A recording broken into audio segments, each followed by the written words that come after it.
प्रिय विद्यार्थियों, आज का विषय है कविता जिसका शीर्षक है घर की याद, जिसके रचयिता भवानी प्रसाद मिश्र हैं। तो कवि जेल में बंद हैं। वह अपने परिजनों को याद करते हुए कहते हैं कि पांचवा मैं हूँ अभागा।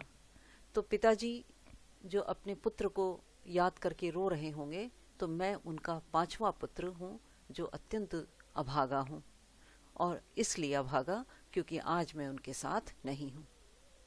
जिसे सोने पर सुहागा पिताजी कहते रहे हैं, और मुझे पिताजी सोने पर सुहागा कहते रहे हैं, अर्थात दूसरों से बेहतर मानते रहे हैं। और जब भी वह मेरे विषय में बात करते हैं तो वह प्यार में बहते रहे हैं, अर्थात वह बहुत भाव विभोर हो जाते हैं।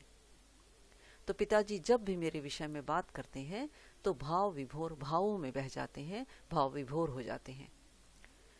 आज इस समय उनके स्वर्ण बेटे, उनके गुणों से भरे हुए बेटे लग रहे होंगे उन्हें हेटे, हेटे अर्थात तुच्छ, छोटे। तो आज इस समय उनके गुणों से भरपूर जो अन्य बेटे हैं, आज उन्हें वह तुच्छ लग रहे होंगे, बहुत छोटे लग रहे होंगे, क्योंकि इस समय मैं उन पर सुहागा बंधा बैठा हूँ अभागा। क्योंकि जिसे पिताजी दूसरों से बेहतर मानते रहे हैं, ऐसा मैं उनका पांचवा पुत्र अत्यंत अभागा हूँ, क्योंकि आज मैं जेल में बंद हूँ। और माँ ने कहा होगा दुख कितना बहा होगा। तो इस ऐसी स्थिति में पिताजी को दुखी होते हुए देखकर माँ ने उन्हें समझाया होगा, और इस समय वहाँ पर कितना दुख का वातावरण होगा। तो कवि कहते हैं कि माँ ने समझाया, माँ ने पिताजी को समझाते हुए कहा होगा, और ऐसा समझाते हुए माँ को भी कितना दुख हुआ होगा। माँ ने पिता से कहा होगा कि आँख में किस लिए पानी, वहाँ अच्छा है भवानी। तो आपकी आँखों में इस तरह से आंसू क्यों बह रहे हैं, आपकी आँखों में पानी क्यों भर रहा है। वह आँखों में आंसू लाना व्यर्थ है, क्योंकि भवानी तो जेल में भी अच्छा है। तो उसके लिए आपको इस तरह से रोने की जरूरत नहीं है। वह तुम्हारा मन समझकर और अपनापन समझकर गया है, सो ठीक ही है, वह तुम्हारी लीक ही है। तो माँ ने पिता को समझाते हुए कहा होगा कि तुम्हारा मन समझकर, कि वह आपका ही मन के विचारों को समझकर, और अपनेपन की भावना को समझकर, जो वह यदि वह जेल गया है तो वह ठीक ही है, क्योंकि वह भी तो आपकी लीक पर ही चल रहा है, आपकी ही परंपरा पर चल रहा है। तो माँ ने पिता को इस तरह समझाते हुए कहा होगा कि यदि भवानी जेल में बंद है तो वह भी ठीक है, क्योंकि वह आपकी ही परंपरा पर चल रहा है। पाँव जो पीछे हटाता, कोख को मेरी लजाता।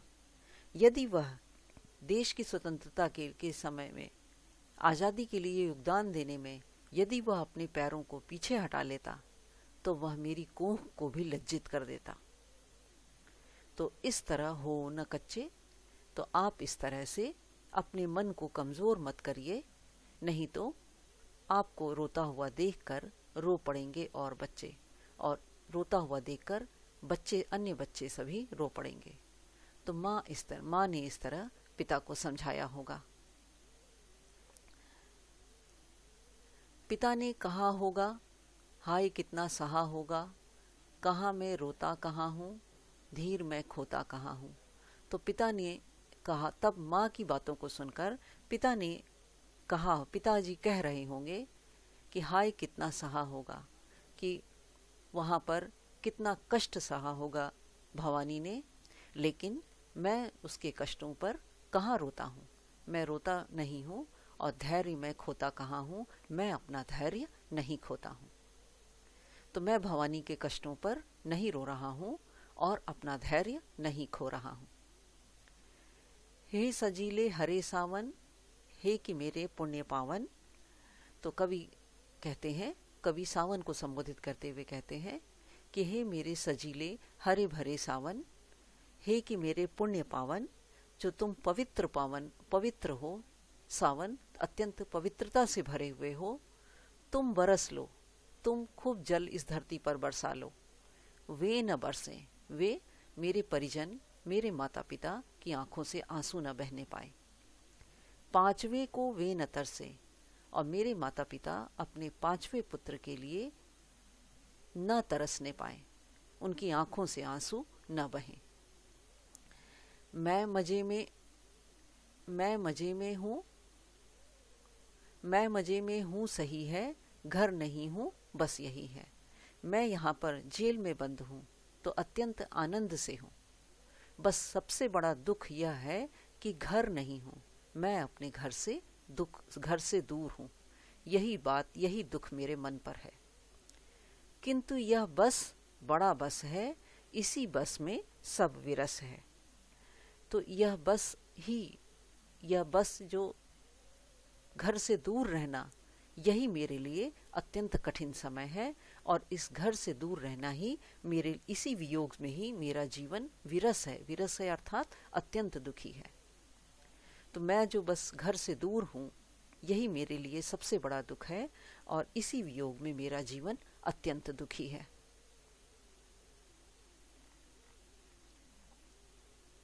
किंतु उनसे यह न कहना, उन्हें देते धीर रहना। तो कवि सावन को संबोधित करते हुए कह रहे हैं कि तुम उनसे मेरी इस दशा को मत कहना और उन्हें धैर्य देते रहना। उनसे कहना कि मैं लिख रहा हूँ, कि मैं यहाँ जेल में रहते हुए साहित्य लिख रहा हूँ। उनसे कहना पढ़ रहा हूँ, मैं यहाँ पर रहते हुए साहित्य पढ़ रहा हूँ और साहित्य लिख रहा हूँ। काम करता हूँ कि कहना, हे सावन तुम मेरे माता पिता से कहना कि मैं जेल में रहकर काम करता हूँ। नाम करता हूँ कि कहना, और यहाँ पर काम करते हुए भी मैं उनका नाम रोशन कर रहा हूँ। चाहते हैं लोग कहना, यहाँ जेल में भी लोग मुझे स्नेह करते हैं। मत करो कुछ शोक कहना, और मेरे जेल में रहने के कारण आप मेरे माता पिता कुछ शोक न मनाएं, दुख न मनाएं, यह संदेश तुम उन्हें देना। तो कवि सावन को संबोधित करते हुए कह रहे हैं कि हे सावन, तुम मेरे माता पिता से कहना कि मस्त हूँ मैं यहाँ जेल में रहते हुए अत्यंत मगन हूँ। तुम उनको मेरी सच्चाई मत बताना और उनसे कहना कि मैं जेल में रहते हुए अत्यंत मगन हूँ। कातने में व्यस्त हूँ मैं, सूत कातने में मैं अत्यंत व्यस्त हूँ। वजन 70 सेर मेरा और भोजन ढेर मेरा। मेरा वजन यहाँ पर 70 सेर के बराबर है और मैं अत्यधिक भोजन कर रहा हूँ। तो मैं यहाँ पर मगन हूँ। तुम मेरे कष्टों के बारे में मेरे माता पिता से मत कहना, तुम उन्हें मेरी सच्चाई मत बताना। हे सावन, तुम उनसे कहना कि कूदता हूँ खेलता हूँ। मैं यहाँ पर खेलता और कूदता हूँ, दुख डटकर ठेलता हूँ और दुख को मैं ठेल कर हटा देता हूँ। उनसे कहना मस्त हूँ मैं, यूं न कहना अस्त हूँ मैं। तो अस्त हूँ मैं यानी डूबते हुए सूरज जैसा मैं निराश नहीं हूँ। तुम उनसे कहना कि मैं वहाँ पर अत्यंत मगन हूँ। हाय रे ऐसा न कहना है कि जो वैसा न कहना, कि मैं यहाँ पर देर रात तक जागता हूँ और अपने कष्टों पर रोता हूँ।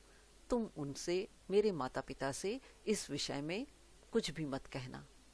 उन्हें यह भी न बताना कि जागता हूँ मैं, कि मैं देर रात तक जागता हूँ, आदमी से भागता हूँ और मैं आम आदमी का सामना नहीं कर पाता हूँ, आम आदमी से बचता हूँ।